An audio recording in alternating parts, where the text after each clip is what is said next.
pada pagi hari ini saya dapat berbakti bersama jemaat Tuhan Gereja Bakti Kristen Indonesia Siloam. Dan tentu saya juga berterima kasih kepada Bapak Gembala bersama majelis yang memberi kepercayaan kepada saya untuk melayani firman Tuhan.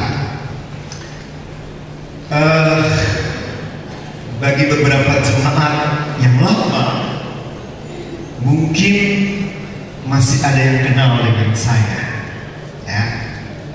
Bisa lihat ada banyak jemaat baru, ya. Maka ada satu pepatah berkata, kalau tidak dikenal, tidak disayang. Nama saya Cornelius, istri 1, anak 3, dan rupanya ditambah anak 1, ada satu keluarga yang broken, anaknya masih kecil mengikut kami menjadi 4. Pelayanan kami di Gata, nggak ada di peta itu ya, nggak nampak di peta. Itu geografisnya Sukoharjo dekat Kartasura sana, dekat Solo, saudara. Di sanalah kami dipercaya Tuhan untuk melayani. Kalau saya berada di mimbar ini, saudara, tiba-tiba rasanya jadi kayak merinding kalau ingat masa-masa lalu. 30 tahun yang lalu, di belakang mimbar ini ada satu barisan kor, dan kami juga adalah anggota kor. Satu pengalaman masa lalu yaitu ketika memuji Tuhan, seringkali kami tidak bisa menahan, kami tidak bisa membendung air mata yang mengalir. Hadirat Allah, ada satu sukacita. Masa-masa itu gereja masih dalam kesederhanaan, ya, masih enggak semegah ini. Tapi hadirat Tuhan kami rasakan luar biasa. Kami selalu mengalami sukacita, penghiburan dan kekuatan lawatan Tuhan. Dan kami anggota-anggota KOR, setiap Kamis, Sabtu kami berlatih, kami berdoa, kami mencoba untuk mengundang hadirat Tuhan. Kalau masa-masa lalu kuasa Allah bekerja, apalagi dengan gereja yang semegah ini, pasti kuasa Allah lebih akan beracara di dalam kehidupan kita. Jangan kita menjadi sidang di Laodikia. Laodikia berkata, aku kaya, aku memperkaya diri, aku tidak kekurangan. Tapi sesungguhnya Laodikia adalah gereja yang panas tidak, dingin tidak, suam-suam kuku, dan Tuhan berkata, kalau engkau tidak bertobat, maka aku akan membuntakkan engkau. Tentu kita tidak mau itu terjadi pada kita.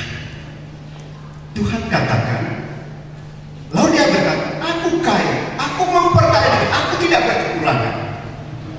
Tapi Tuhan katakan, sesungguhnya engkau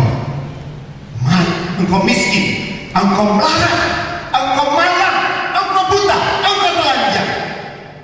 Tentu tidak dengan kita, apalagi kita sudah mempunyai kurun waktu di dalam pengiringan kepada Tuhan semakin lama. Biarlah mata kita semakin mengenal Tuhan. Lagu berkata, tinggal dalam hadirat Tuhan kiranya ada dalam setiap kita, sebab hadirat Tuhan memberikan rasa nyaman. Hadirat Tuhan membawa kita tenang. Oleh karena itu, mari pagi ini kita sama-sama belajar firman Tuhan di dalam Kejadian pasal yang ke-6. Kejadian pasal yang ke-6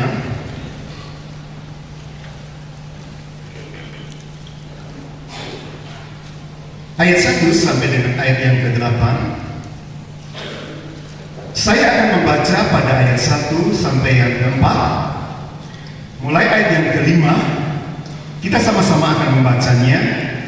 Dan ayat yang ke-8 kita akan mengulangi dan kita akan membacanya dengan iman, ya, dengan iman, dan nama Nuh akan kita ganti dengan nama kita masing-masing, dan kita imani serta kita amini apa yang menjadi kebenaran firman Tuhan ini. Saya undang saudara sama-sama bangkit berdiri. Kejadian pasal yang ke-6. Kejadian pasal yang ke-6 ayat yang pertama sampai yang 8, ayat 1 sampai 4 saya membacanya, ayat 5 sampai 8 kita sama-sama membacanya, ayat yang ke-8 kita mengulangnya dan kita ganti nama Nuh dengan nama kita masing-masing. Kejahatan manusia. Ketika manusia itu mulai bertambah banyak jumlahnya di muka bumi, dan bagi mereka lahir anak-anak perempuan, maka anak-anak Allah melihat bahwa anak-anak perempuan manusia itu cantik-cantik. Lalu mereka mengambil istri dari antara perempuan-perempuan itu, siapa saja yang disukai mereka. Berfirmanlah Tuhan, Rohku tidak akan selama-lamanya tinggal di dalam manusia, karena manusia adalah daging, tapi umurnya akan 120 tahun saja. Pada waktu itu orang-orang raksasa ada di bumi, dan juga pada waktu dan sesudahnya ketika anak-anak Allah menghampiri anak-anak perempuan manusia, dan perempuan-perempuan itu melahirkan anak bagi mereka. Inilah orang-orang yang gagah perkasa di zaman purbakala, orang-orang yang kenamaan. Ayat 5 sama-sama kita baca. Ketika dilihat Tuhan bahwa kejahatan manusia besar di bumi, dan bahwa segala kecenderungan hatinya selalu membuahkan kejahatan semata-mata, maka menyesallah Tuhan bahwa ia telah menjadikan manusia di bumi, dan hal itu memilukan hatinya. Berfirmanlah Tuhan, Aku akan menghapuskan manusia yang telah menciptakan itu dari muka bumi, baik manusia maupun hewan, dan binatang-binatang melata, dan burung-burung di udara, sebab aku menyesal bahwa aku telah menjadikan mereka. Tetapi Nuh mendapat kasih karunia di mata Tuhan. Kita ulangi, Nuh dengan nama kita, 1, 2, 3. Tetapi Cornelius mendapatkan kasih karunia di mata Tuhan. Mungkin masih belum ada yang menyebut namanya. Kita ulangi sekali lagi dalam ayat 8, 1, 2, 3. Tetapi Cornelius mendapat kasih karunia di mata Tuhan. Sekali lagi nama kita masing-masing, ya. Kita imani, kita amin, ya, akan ayat ini terjadi dalam hidup kita sebagaimana halnya terjadi pada Nuh. 1, 2, 3. Tetapi Cornelius mendapat kasih karunia di mata Tuhan. Puji Tuhan. Saudara, tinggal dalam anugerah Tuhan. Tadi ada teman pemudi muda menyaksikan cinta Tuhan. Si muda-muda sudah selesai pendidikan dan langsung mendapat satu pekerjaan. Mereka bersaksi dalam pujian. Mereka menyatakan, pujian itulah hidupku, bahwa hidupku itu, semua yang terjadi akan dalam hidupku itu karena anugerah Tuhan, karena kasih karunia. Memang pemudi-pemudi ini sudah berusaha, sudah mencoba, berusaha, belajar, tetapi mereka menyadari bahwa apa yang mereka kerjakan karena Allah turut bekerja sama mendatangkan kebaikan, bahkan kesuksesan. Saudara, cerita Nuh tentu sudah berulang kali kita mendengarnya, tapi mari kita sama-sama coba kembali untuk belajar dengan hidup Nuh. Firman Tuhan yang kita baca berkata, pada saat itu manusia di zaman Nuh bertambah-tambah banyaknya. Dan firman Tuhan menjelaskan kepada kita, anak-anak manusia melahirkan anak-anak perempuan yang cantik-cantik. Ya. Ketika anak-anak Allah melihat anak perempuan yang cantik-cantik, diambilnya, pokoknya yang cantik, diambilnya dengan sesuka hati. Mungkin bosan, lepas. Bosan, lepas.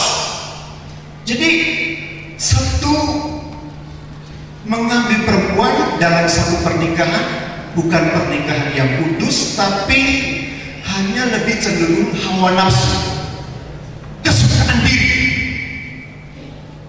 Dan herannya, ketika lahir antara anak-anak perempuan manusia cantik-cantik dan anak-anak Allah, lahir orang-orang yang perkasa, orang-orang yang kenamaan, bahkan orang-orang raksasa. Dan Nuh hidup di zaman itu. Orang-orang seperti ini, mereka semua mempunyai kecenderungan hati berbuat jahat dan memilukan hati Tuhan. Entah apakah masalah tentang pernikahan saja, masalah seks saja, tentunya masih hal-hal yang lain, sehingga Allah pilu sedih. Allah tidak bisa melihat ciptaannya. Allah menyesal, dan Allah bermaksud untuk membinasakan manusia. Bahkan karena kejahatan manusia, bumi akan dihancurkan. Seluruh makhluk juga akan dibinasakan. Inilah efek daripada kejahatan manusia. Dan Roh Allah tidak selama-lamanya tinggal dalam manusia karena manusia jahat. Tapi Nuh mendapat kasih karunia daripada Tuhan. Coba saudara, kalau di sini ada orang-orang properti atau entrepreneur, orang pengusaha, mendapat proyek seperti Nuh, kira-kira bagaimana? Pasti akan berkata, wah, dahsyat proyek ini. Membuat bahtera dengan ukuran 300 hasta panjangnya, 50 hasta lebarnya, dan 30 tingginya. Saudara, kalau mungkin katakanlah kita buat luas dari bahtera Nuh, kita buat luas, panjang kali lebar 300 kali 50.000, wah, itu sudah didapat sekitar 15.000 hasta. Satu hasta 45 cm, katakanlah setengah meter. Wah, itu hampir 7.500 meter. Saudara, kita punya gereja yang segini sudah kelihatan besar, bukan? Mungkin antara 20 nih ya, 20, sekitar 50 sudah. Nah, bahtera Nuh rupanya sekitar 150 meter, ya, 150 meter, ya, kurang lebih antara 140 meter, ya, 140 meter, belum lebarnya 25 meter. Saya tidak tahu apakah saudara pernah membayangkan Nuh menawarkan tentang proyek ini, bahtera ini kepada orang-orang. Tentu orang-orang mentertawakan. Nuh, ide apa kamu itu? Ide apa yang kamu buat ini? Masa proyek sebesar ini kamu tawarkan dan kamu gak memberikan gaji mungkin? Ya. Yang merespon hanya anak-anak Sem, Ham, dan Yafet. Berempat mereka bekerja, tentu bersama istri mereka. Saudara, kalau kita mencoba untuk mengkhayal, berimajinasi, pekerjaan Nuh hari-hari mungkin cuma potong pohon yang besar-besar, belum ada gergaji, belum ada teknologi, mungkin gergajinya sederhana. Wah, memotong pohon yang besar, saya tidak bisa membayangkan. Tetapi saudara, coba saudara kita melihat di sana, ya, di dalam Kejadian 6 ayat 22, ya, Kejadian 6 ayat 22, firman Tuhan berkata begini, lalu Nuh melakukan semuanya itu tepat seperti yang diberitakan Allah kepadanya, demikian dilakukannya. Ya. Nuh nggak komplain, Nuh nggak berbantah-bantah. Tuhan, orang kampung, masyarakat sini saya tawarkan ikut bekerja, nggak mau bantu, tertawa mereka. Masa cuma Sem, Ham dan Yafet? Apa kami nggak kelelahan? Tebang pohon hari-hari, nggak tahu bagaimana mengangkutnya. Saudara, saya sempat berimajinasi, ya, karena Nuh hidup di zaman raksasa, orang-orang raksasa gagah perkasa, saudara, hari-hari nebang pohon yang besar-besar, hari-hari ngangkat pohon kayu yang besar-besar. Nuh, Sem, Ham, Yafet mungkin tubuhnya kayak Adirai, ya. Coba Adirai suruh ngangkatin tubuh, ya. Adirai itu ada orang Indonesia binaragawan yang tubuhnya besar, ototnya gede-gede, saudara. Wah, itu tentu apa?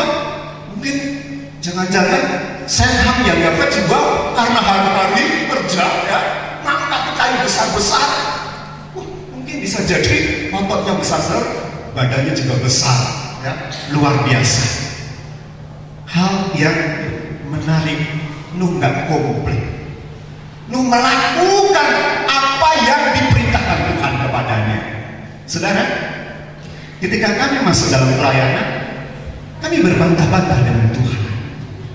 Kami dari sekolah Alkitab Salatiga, kami rintis pelayanan kami. Waktu kami selesai, ada satu jiwa yang dimenangkan oleh Tuhan. Kami masuk ke sana. Kami berbantah-bantah, Tuhan, satu jiwa mau makan apa? Ini logika. Nalar, saya bukan nabi, ya, saya hamba, ya. Tuhan mau makan apa? Sebab hamba Tuhan Pantekosta hidup dari pelayanan, dari jemaat. Mau makan apa? Itu logika saya. Aduh, nanti dulu. Tapi tempat ini, kami anak-anak sekolah Alkitab, setiap Jumat kami doa malam, kami puasa. Sudah satu modal besar. Tapi lahiriahnya ini, saudara, mau masuk logikanya, mau makan apa? Akhirnya ada beberapa teman mendorong. Kami juga dulu begitu. Tuhan, biarlah kehendakmu yang jadi. Akhirnya saya menyerah sama Tuhan. Saya dikuatkan dengan satu ayat, pergilah kamu, jadikanlah bangsa muridku, dan aku akan menyertai engkau. Benar, ketika kami di sana, tidak seperti yang kami bayangkan. Mungkin orang-orang di sana yang belum kenal Tuhan akan a priori kurang respect. Justru orang Ismail yang memberi makan pada kami. Itu saya pikir mujizat. Itu saya pikir kasih karunia Tuhan. Saya rasa itu anugerah Tuhan. Saudara, kalau hidup ini disertai Tuhan, dalam anugerah Tuhan, mungkin kita menghadapi hidup seperti sedang melihat awan yang gelap. Tapi ketika kita mencoba mendengar, mau tentang melakukan petunjuk Tuhan, saudara, benar yang dikatakan di dalam Markus 9 ayat 23 begini ya. Bagi Tuhan tak, bagi manusia tak ada, bagi orang percaya tidak ada yang mustahil. Kalau Lukas 1 ayat 37, bagi Tuhan tak ada yang mustahil. Tapi bagi orang yang percaya tidak ada yang mustahil. Saudara percaya? Kok cuma sini nggak ada yang amin ya, hal-hal yang demikian ya? Mungkin aja memang hidup begini ya. Saudara, saya Bagi orang yang percaya, tidak ada yang mustahil. Saudara, Nuh melakukan pekerjaan Tuhan, ya, luar biasa, luar biasa itu. Ini nggak masuk akal membangun bahtera yang sedikit besar. Saya nggak tahu renovasi ini memakan waktu berapa, ya, memakan waktu berapa, tenaga berapa, saya nggak ngerti. Mungkin bisa setengah tahun, ya, mungkin bisa setengah tahun. Saudara, ketika Nuh umur 500 tahun, kita baca Kejadian 5 ayat 32. Umur Nuh 500 tahun, ia memperanakkan Sem, Ham, dan Yafet. Umur Nuh 500 tahun dalam Kejadian 5 ayat 32 memperanakkan Sem, Ham, dan Yafet. Lalu kemudian di dalam Kejadian 7 ayat 6 dikatakan umur Nuh 600 tahun, air bah melanda bumi.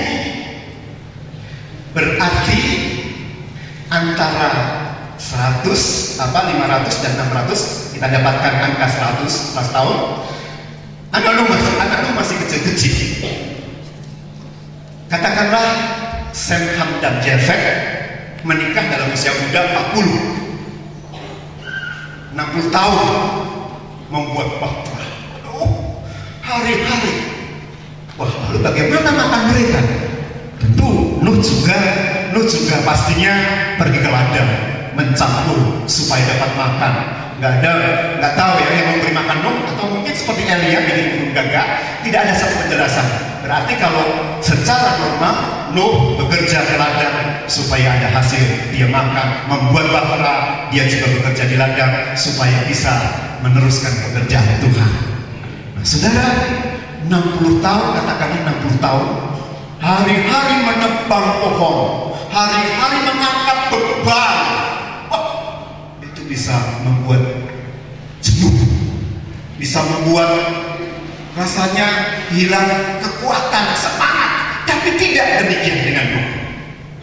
Dia tidak mungkin juga Sem, Ham, Yafet pernah komplain, apa ini jadinya, ya, walaupun nggak dijelaskan. Tapi Nuh, pasti kita nanti jadi. Ayo Nah, ayo Sem, ayo Ham, ayo Yafet, kita terus buat bahtera ini, potong kayu. Bagaimana menyambungnya? Tuhan katakan akan ada air buah, berarti kita harus mencari kayu yang besar-besar supaya nanti kena gelombang tetap kuat. Wah, berarti mereka harus menggergaji, mengangkat. Luar biasa Nuh ini, luar biasa. Dan Tuhan menepati janjinya. Tuhan menepati janjinya. Saudara, Nuh hidup karena kasih karunia.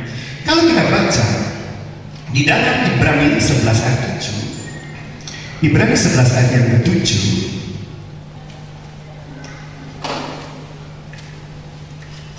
Ibrani 11 ayat ke-7, firman Tuhan berkata demikian, karena iman maka Nuh dengan petunjuk Allah tentang sesuatu yang belum kelihatan dengan taat mempersiapkan bahtera untuk menyelamatkan keluarganya, dan karena iman itu ia menghukum dunia dan ia ditentukan untuk menerima kebenaran sesuai dengan imannya. Nah, saudara, karena iman Nuh belum tahu apa itu bahtera, bagaimana nanti mengangkatnya ke laut. Nuh, air bah itu yang kayak apa, ya? Pokoknya dia mengerjakan, dia melakukan, dia taat, dia mengikuti petunjuk Tuhan, dan dia dibimbing Tuhan, dia dalam penyertaan Tuhan, dia di dalam petunjuk Tuhan, hidup dalam petunjuk Tuhan. Dan saudara, sekian lama dia bekerja, akhirnya selesailah air bah datang. Tentu Nuh sudah menyampaikan kepada orang-orang di zamannya, bertobat, bertobat, bertobat, bantu kami bangun proyek Tuhan. Tapi mungkin orang-orang mentertawakan, no, kamu zaman enak gini, zaman menyenangkan gini, oh makan aja Nuh, Nuh, mari kita bersenang-senang. Kamu bodoh Nuh, kamu bodoh Nuh. Ayo seperti kami. Kamu jangan-jangan kamu sudah gila Nuh. Anak-anakmu pacar gila juga Nuh. Tapi Nuh tidak. Tuhanlah yang benar. Tuhanlah yang maha kuasa. Tuhan sedang pilu. Tuhan sedang sedih hatinya dengan sikap kita semuanya. Bumi akan dihancurkan dengan air bah. Nuh bersaksi, tetapi tidak ada yang mau mendengarkannya. Saudara, di dalam Mazmur 18 ayat 31 berkata, janji Tuhan itu murni dan jalannya sempurna. Menurut Nuh, jalan Tuhan mau kayak gigi membangun bahtera, lelah, capek, penuh beban. Enggak menyikapi demikian. Dia mengimani, dia taat, dia yakin. Oleh karena kasih karunia, ia dapat menyelesaikan proyek Tuhan. Enggak gampang mengangkat beban yang besar-besar, enggak gampang menghadapi orang-orang yang kenamaan, raksasa-raksasa yang mungkin kadang memandang Nuh dengan sinis, mungkin mengintimidasi Nuh dan lain sebagainya. Enggak gampang hidup dalam intimidasi, dalam ejekan, dalam tolokan, tidak mudah. Tapi Nuh terus mengerjakan apa yang menjadi perintah Tuhan. Nuh dalam Ibrani 11 ayat 7 berkata, dan Nuh hidup dalam petunjuk Tuhan, dia taat melaksanakan, dan dia membangun bahtera untuk menyelamatkan keluarganya. Saudara, Nuh mempunyai sebagai kepala rumah tangga, sebagai suami, sebagai bapak, punya tanggung jawab atas keselamatan anak-anak, istri, menantunya, ya, membangun bahtera, mencari kehendak Tuhan, memberkati mereka, mendoakan mereka. Nuh punya satu tanggung jawab, dia menurut petunjuk Tuhan. Sehingga ketika saya belajar tentang Nuh ini, saya mengambil satu kesimpulan. Ada dua hal di dalam kisah Nuh ini. Satu, Nuh cinta kepada Tuhan. Dua, dia cinta kepada keluarga. Lalu kita akan katakan bahwa ada keseimbangan. Di dalam hukum Torah ada dua loh batu, vertikal 1 sampai 4, 5 sampai 6 hubungan sesama manusia. Saudara, ada keseimbangan. Saudara, kita perlu cinta pada Tuhan. Waktu kita, tenaga kita, pikiran kita, apa kita perlu berikan pada Tuhan. Tapi jangan sampai kita melalaikan keluarga. Kita perlu juga ada keseimbangan. Hidup dalam keseimbangan itu nyaman. Segala sesuatu yang imbang itu enak, ya, jalannya enak. Walaupun tentu ada saat-saatnya, gimana nih Pak? Kok bahtera terus? Anak-anak juga mungkin sempat komplain, tapi dia menguatkan, dia meneguhkan. Nuh kepala. Kalau kepala mengalir sumber yang sehat, pasti di bawahnya juga akan mengalir mendapat kehidupan yang sehat. Ya? Kita kepala rumah tangga kita perlu minta Tuhan agar kita menjadi sumber yang sehat. Ya? Kalau saudara Ismail kita para ini wanita-wanita ingin ketemu dengan jodoh, ingin punya suami yang dapat menjadi imam, ya, yang bisa mendoakan, yang bisa menolong. Nah, saudara, demikian keadaannya, luar biasa, ada keseimbangan. Dan selamat. Lalu kemudian apa hubungan atau korelasi antara dengan gereja Tuhan atau kita orang percaya? Apa hubungannya?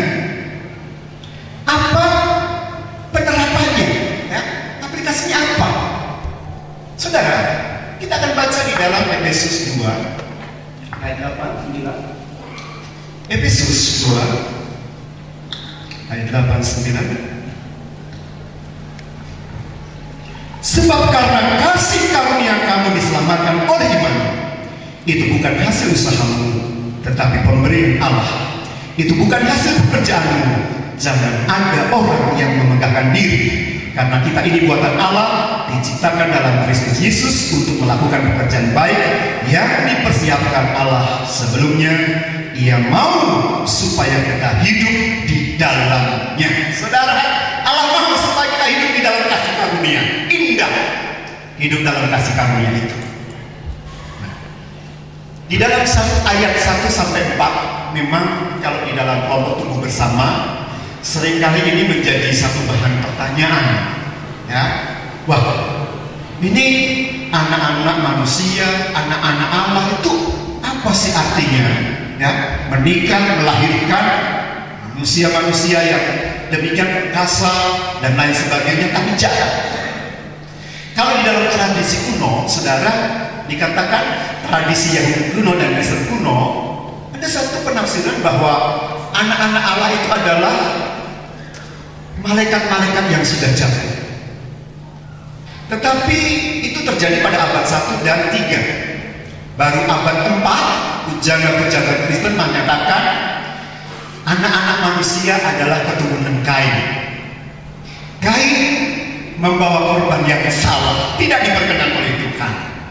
Tapi Habil membawa korban persembahan yang benar. Ya.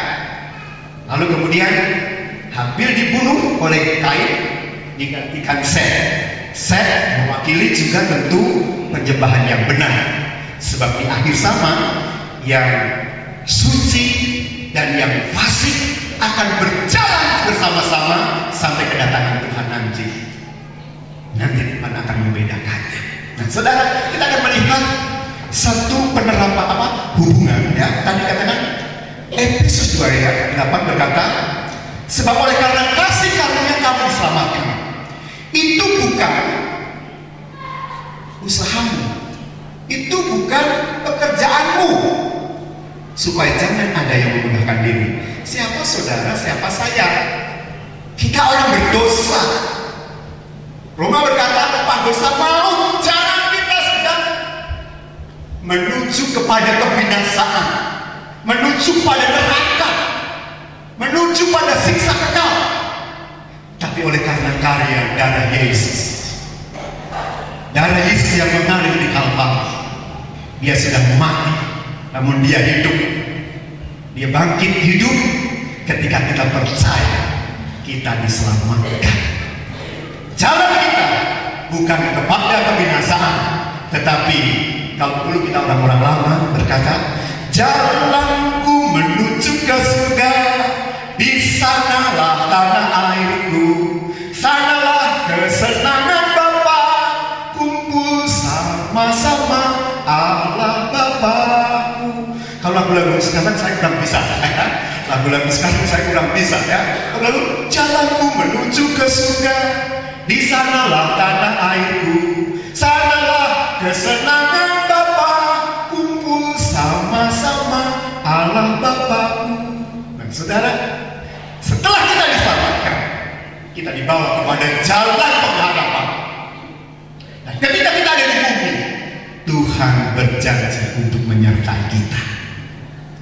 Sebab oleh karena kasih karunia kamu diselamatkan karena iman. Itu bukan usahamu, ya, tetapi pemberian Allah. Itu bukan pekerjaanmu, supaya jangan ada kita yang sombong, supaya jangan ada kita yang memegahkan diri. Kita dilengkapi supaya kita tinggal di dalam kasih karunia Tuhan.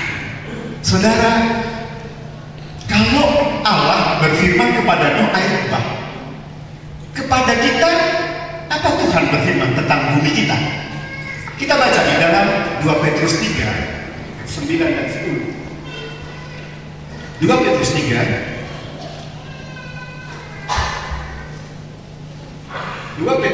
9 dan 10. Tuhan tidak lalai menepati janjinya, sekalipun ada orang yang menganggapnya sebagai kelalaian. Tetapi ia sabar terhadap kamu, karena ia menghendaki supaya jangan ada yang binasa, melainkan supaya semua orang berbalik dan bertobat. Tetapi hari Tuhan akan tiba seperti pencuri. Pada hari itu langit akan lenyap dengan gemuruh yang dahsyat, dan unsur-unsur dunia akan hangus dalam nyala api, dan bumi dan segala yang ada di atasnya akan hilang lenyap. Sama, saudara. Pada Nuh ada tugas membuat bahtera. Kita diselamatkan, ada tugas amanat agung Tuhan. Saksikan, saksikan, saksikan. Remaja, kamu yang lulus tadi, ini karena anugerah Tuhan. Kalau menyadari anugerah Tuhan, hidupnya akan dipakai untuk bersaksi. Kesaksian secara verbal langsung sekarang cukup berat. Ada kekhawatiran, rasa takut kalau bercerita tentang ekspor, jangan-jangan berbalik dan diserang. Tapi Tuhan Yesus katakan di dalam Matius 5, 13-16, hendaklah kamu menjadi terang, hendaklah kamu menjadi garam, hendaklah perbuatan baikmu diketahui semua orang. Ketika kita mendapat kasih karunia, 2 Korintus 5 ayat 17 berkata, hidup yang lama berlalu, hidup yang baru sudah datang. Hidup yang baru adalah hidup yang senantiasa menyenangkan hati Tuhan, yang senantiasa menyayangi, mengasihi istri, yang senantiasa hormat kepada suami, anak-anak taat kepada orang tua taat kepada orang tua, mengasihi kepada anak-anak. Saudara, ada satu tugas, bahkan di dalam Filipi 2 berkata agar menjadi bintang-bintang, ya, menjadi bintang-bintang. Untuk menjadi bintang, wah, itu perlu satu proses, harus disiplin, harus berusaha baru mendapat bintang. Nah, saudara, ada satu tugas kita, amanat agung. Nah, dan ada satu tugas, bagaimana menjaga kasih karunia itu, keselamatan itu. Masing-masing kita akan diuji. Dalam perjalanan pelayanan kami, dan kami amati di sidang-sidang lain juga, betapa banyak anak-anak muda salah pilihan, ya. Mereka meninggalkan iman, bapak-bapak meninggalkan iman karena jabatan, karena pekerjaan dan lain sebagainya. Saudara, Nuh hidup dalam petunjuk Tuhan. Bagaimana dengan saudara dan saya? Adakah kita hidup dalam petunjuk Tuhan? Atau mungkin muda-mudi jangan-jangan sudah mulai melalui majalah hidup dalam petunjuk bintang-bintang. Jalan ke kiri, jalan ke kanan, oh ya. Lalu mungkin jangan bapak-bapak, ibu-ibu, usaha keras, hidup dalam petunjuk paranormal, hidup dalam petunjuk dukun-dukun. Oh, bertobat saudara. Kalau ada di antara saudara demikian, bertobat. Jangan berpikir kalau tinggal di gereja orang Kristen pasti pada Tuhan. Ya. Banyak orang Kristen yang di gereja, yang setia, mereka hidup dalam petunjuk-petunjuk hal dunia. Biarlah Tuhan menjadi petunjuk kita. Kita hidup dalam penyertaan-Nya. Saudara, kalau kita bandingkan zaman dulu, orang-orang yang kenamaan, sekarang, wah sekarang coba entah tahun berapa itu Neil Armstrong sudah sampai ke bulan. Dulu kita pikir itu hanya wah fantasi, sudah sampai ke bulan. Banyak orang-orang kenamaan. Kalau saudara baca tentang orang kenamaan Bill Gates, kekayaannya saudara luar biasa, bisa untuk beli Salatiga lebih, ya, bisa untuk beli Solo, bisa untuk beli Salatiga, kekayaan Bill Gates. Kita juga hidup di zaman yang demikian. Orang-orang yang ternama. Kalau kita berbicara tentang orang-orang yang perkasa, ada acara tuh ya, mungkin di televisi, Snackdown atau apa, oh orangnya gede-gede, gagah-gagah ya. Kalau kita lihat bodyguard tuh gede-gede, gagah-gagah ya. Tidak kalah. Kalau lihat orang-orang yang perkasa, saudara, saya bertanya, orang perkasa yang bagaimana ya? Amasya punya orang-orang perkasa, Daud punya orang-orang perkasa, Indonesia juga punya orang-orang perkasa, bisa mengalahkan gunung-gunung yang tinggi dan lain sebagainya. Orang dunia, wah luar biasa, luar biasa. Berarti kita juga mengalami hampir sama dengan kehidupan. Nah, sekarang menjadi pertanyaan, bagaimana sikap kita menyikapi perintah Tuhan? Pergi, jadikanlah bangsa muridku. Peduli amat. Yang penting aku berbakti selama. Itu urusan pendeta. Ya. Bagaimana kita membangun bahtera iman kita? Ya, terserah bagaimana cara pendeta membimbing kami. Saudara, ada satu tanggung jawab kita masing-masing. Ya. Nuh dikatakan air bah akan datang. Coba, berapa di antara saudara yang percaya bahwa bumi akan dihanguskan dengan api dan belerang? Angkat tangan. Bisa dihitung. Bisa dihitung. Berarti zaman lu juga begitu, bisa dihitung. Saya heran pada kita orang-orang yang sudah mendapat kasih karunia. Atau mungkin raih saya. Coba, berapa yang percaya bahwa Tuhan akan hancurkan, musnahkan bumi dengan api dan belerang? Ayo, angkat. Kita orang Indonesia ini suka nggak enak. Coba angkat tangan. Yang nggak percaya jangan angkat. Yang percaya bumi akan dihapuskan. Yang percaya. Oh, Pak Taufik juga percaya itu ya. Ini Tante Mary percaya. Ini nggak percaya ya? Hah? Sudah angkat tangan ya, puji Tuhan. Nah, sekarang naik mobil bagus. Apalagi saudara ke Solo sekarang, Solo wah berkembang juga bagus. Wah, tinggal di hotel. Wah, enak nyaman. Wah, dunianya nikmatnya kayak gini, masa mau dihancurkan? Itu kalau perang nuklir baru bumi hangus, enggak. Perang nuklir pun enggak akan musnah bumi kalau Tuhan enggak datang. Bumi akan dihanguskan. Bumi akan hancur lebur pada hari kedatangan Tuhan Yesus. Saudara percaya Tuhan Yesus akan datang? Percaya enggak? Wah, kalau nggak percaya kita hidup enak aja, pokoknya sesenangkan dulu. Terus pokoknya semaunya aja, menikmati hidup. Saudara, Nuh mengerjakan, dan mungkin beban-beban yang berat sedang kita tanggung dalam kita membangun bahtera iman sampai Tuhan datang. Tapi firman itu saya sampaikan dalam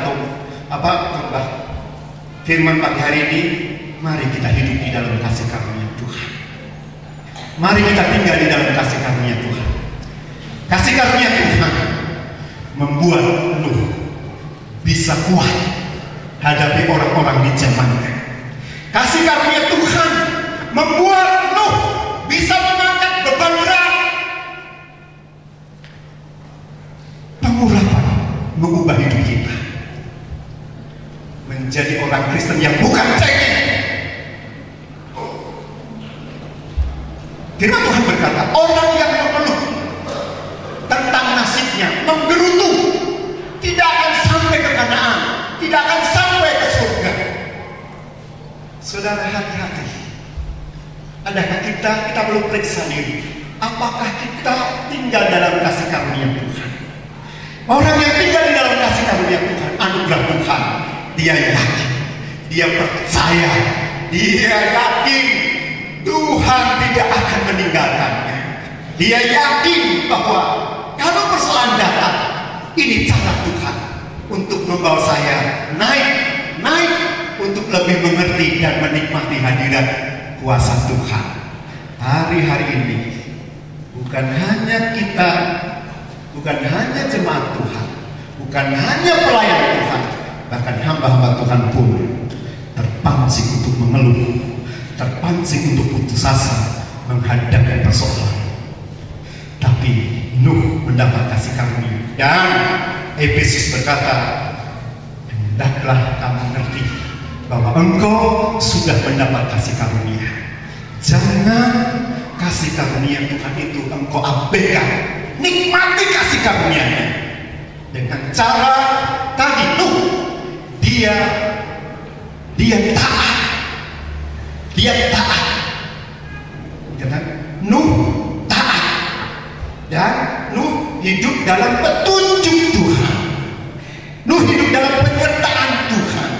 Nuh hidup dalam bimbingan Tuhan. Nuh tidak komplain walaupun berat.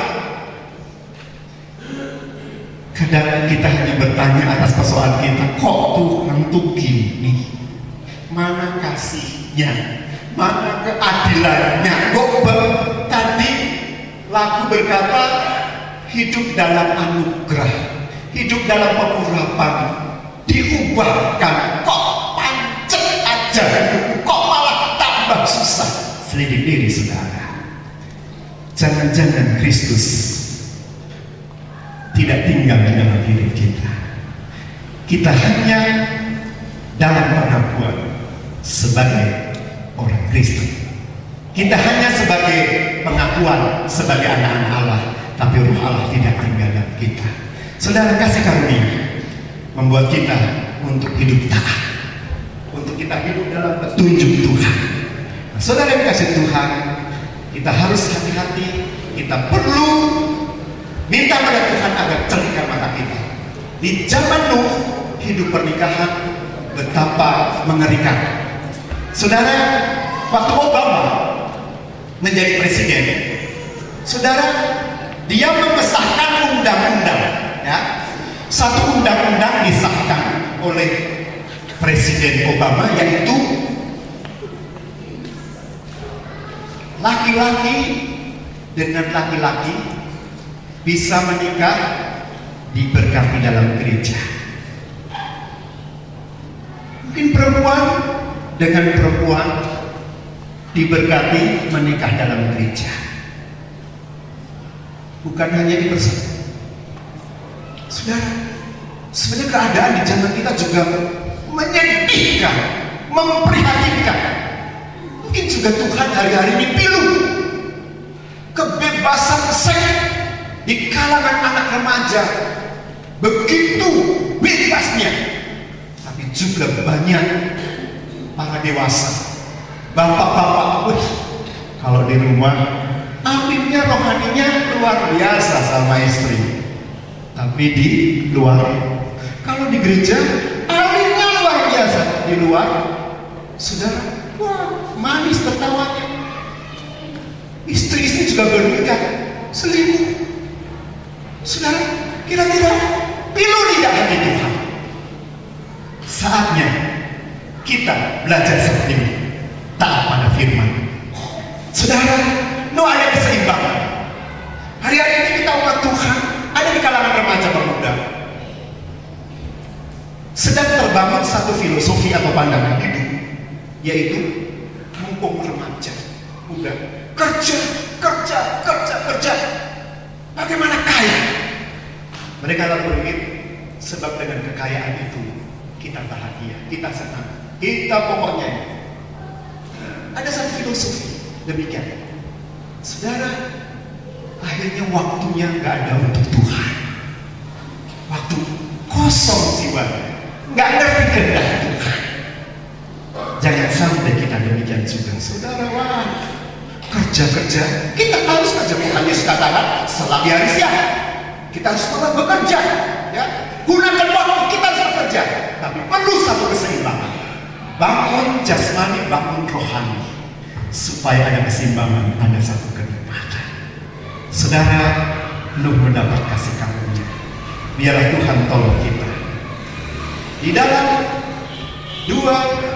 Ibrani pasal 12, kita akan lihat kalau kita hubungkan manusia zaman Nuh dengan manusia zaman kita hampir sama. Orang-orang yang raksasa, orang-orang yang perkasa, orang-orang yang ternama, kehidupan rumah tangga, saudara, kita perhatikan juga mengalami banyak kehancuran, perceraian dan langsung kebebasan seks. Kita harus berhati untuk itu. Di dalam Ibrani pasal yang ke-12 dikatakan demikian, saudara, dalam ayat yang ke-14, berusaha hidup damai dengan semua orang dan kejarlah kekudusan, sebab tanpa kekudusan tidak seorang pun akan melihat Tuhan. Jagalah supaya jangan ada seorang pun yang menjauhkan diri dari kasih karunia Allah, agar jangan tumbuh akar yang pahit yang menimbulkan kerusuhan dan mencemarkan banyak orang. Jangan ada orang yang menjadi cabul atau yang mempunyai nafsu yang rendah seperti Esau, yang menjual hak kesulungannya untuk sepiring makanan. Sebab kamu tahu bahwa kemudian ketika ia hendak menerima berkat, ia ditolak, sebab ia tidak beroleh kesempatan untuk memperbaiki kesalahannya, sekalipun ia mencarinya dengan mencucur air mata. Jangan ada orang yang meninggalkan kasih karunia. Jangan ada seperti Esau yang hanya menukarkan hak kesulungan, hak keistimewa, kalau kita hak keselamatan, kesenangan sebentar. Jangan ada yang mempunyai nafsu rendah demikian. Kasih karunia ini nilainya tinggi, tidak sebanding dengan dunia. Nilainya kerajaan surga, nilainya selama ada di dunia penyertaan Tuhan. Oh saudara, kalau di atas sini lantainya dengan warna, ya, keramiknya dengan warna kuning, oh di surga nanti emas, saudara. Harga emas terus membumbung tinggi, luar biasa. Mungkin di dunia kita nggak bisa bangun semegah ini rumah kita ini, tapi di surga luar biasa. Tuhan akan tolong kita.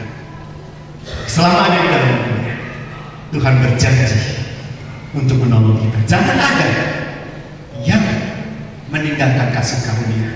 Mungkin beban Anda berat, pekerjaan Anda mungkin nggak maju-maju, mungkin orang mulai mengejek saudara, mungkin saudara jenuh menghadapi, kok persoalan dalam keluarga begini, ya, suamiku, istriku, anakku. Saudara, mari kita lihat diri kita masing-masing. Jangan menuntut istri, jangan menuntut suami, jangan menuntut anak, jangan menuntut bapak. Perubahan harus dari kita masing-masing sendiri.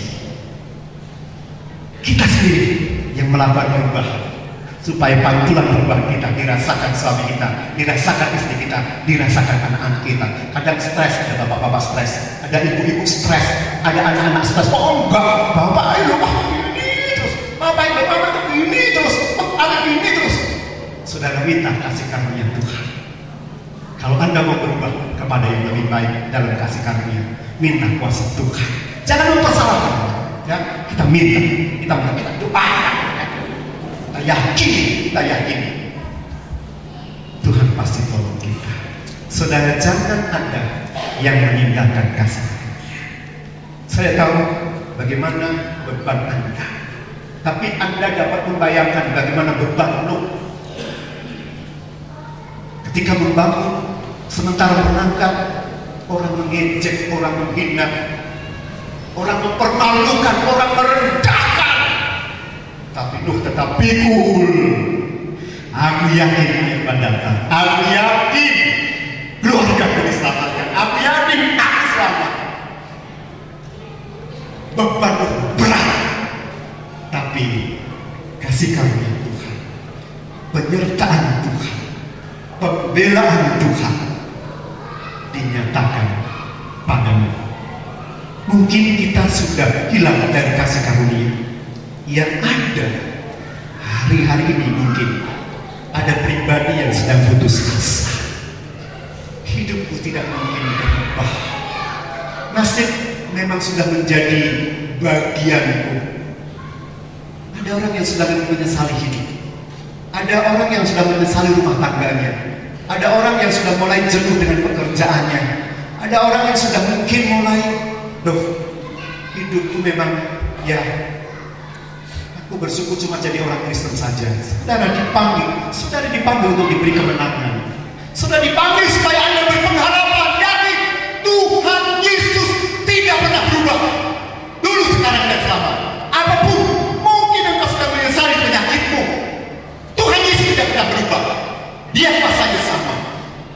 Oleh karena itu, dalam ayat yang ke-8 tadi, saya ajak saudara untuk membaca dan perkatakan saudara, perkatakan di hadapan Tuhan, dan saya hidup dalam kasih karunia Tuhan, dan saya hidup dalam kasih karunia Tuhan, dan saya hidup dalam kasih karunia Tuhan, sekalipun saya hidup di tengah-tengah raksasa persoalan, sekalipun saya hidup di tengah orang-orang yang gagah perkasa dan melecehkan saya.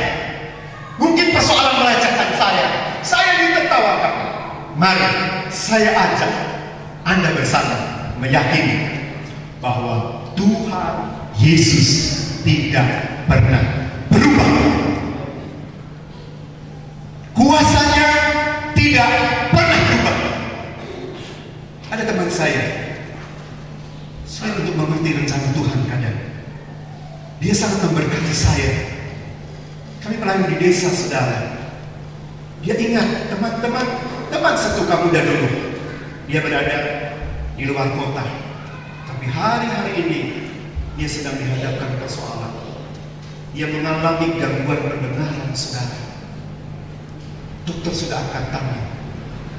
Saya kadang tidak tahu, Tuhan, kenapa orang baik mengalami demikian, tapi bagaimanapun jalan Tuhan itu sempurna. Kadang di bawah yang hal kita tidak tahu. Kemarin ada satu ibu gembala datang di tempat kami. Dia ceritakan pengalaman. Dia bertanya-tanya, Tuhan, kenapa saya mengalami keadaan yang demikian? Saya sudah ditinggal suami. Sekarang persoalan itu besar, kayak gak mampu. Dia bertanya-tanya, apa maksud Tuhan? Mana keadilan Tuhan? Suatu saat ada orang yang mempunyai persoalan yang sama, bahkan lebih berat. Konsultasi sama dia. Oh, lalu dia tahu maksud Tuhan, supaya dia dapat bersaksi, supaya dia dapat bercerita. Dan ketika orang ini dia konsultasi, dia bercerita, dia mendengar pengalaman ibu gembala ini, dia dikuatkan, bangkit semangatnya, bangkit kekuatannya, dan dia mengalami satu pemulihan. Baru kemudian datang ke ibu gembala ini, itu bukan jemaatnya. Dia katakan, Bu, ini berkat buat Anda. Besar kaget dia. Tuhan, ini kan maksudmu, ini kan rencanamu. Saudara, dia kaget dengan persembahan itu. Saudara, kadang kita komplit kepada Tuhan. Kalau memang Tuhan izinkan, pasti Tuhan beri kemampuan, pasti Tuhan beri kesanggupan. Saudara, hidup dalam kasih karunia itu indah. Kami ada di satu wilayah 8, hidup di dalam satu desa. Kami hidup dalam kasih karunia, saudara. Saya kadang bertanya-tanya, hidup rekan saya, bagaimana hidup dia ya? Dia juga bertanya-tanya, bagaimana hidup kami? Jemaat kurang begitu menopang kalau sudah masuk di dalam pendidikan. Tapi heran, suatu saat ada pendeta dari kota datang, lalu bertanya, bagaimana pendidikan anakmu? Oh, anak kami dapat kuliah. Bisa kamu bisa kuliah kan anak ya? Saudara, anak-anak hamba Tuhan yang di pedesaan, yang secara matematika nggak bisa kuliah, malah ada yang menjadi dokter. Mereka sekolah baik-baik. Itu karena kasih karunia. Dalam kesederhanaan, dalam keterbatasan, kalau kasih karunia Tuhan dinyatakan, itu indah. Tapi mereka yang ngeluh kurang, jadilah seperti imannya. Jangan-jangan ada kita juga yang jemaat selalu rasa kurang. Jadilah ada iman. Tapi katakan, Tuhan berkatakan, aku hidup dalam kasih karunia. Aku mendapat kekuatan. Kalau kekurangan ini terjadi, itu hanya seizin Tuhan. Pasti Tuhan akan berkati kami. Tuhan pasti akan mencukupkan kami. Dia heran dan besar. Katakan saudara, Tuhan, aku hidup dalam kasih karunia-Mu. Tuhan, aku Cornelius hidup dalam kasih karunia-Mu. Katakan, nama mungkin aku ngomong, aku hidup dalam kasih karunia-Mu Tuhan. Ya. Izinkan Roh Allah bekerja. Minta Allah kalau sudah terlalu banyak komplain dan kesulitan pada Tuhan.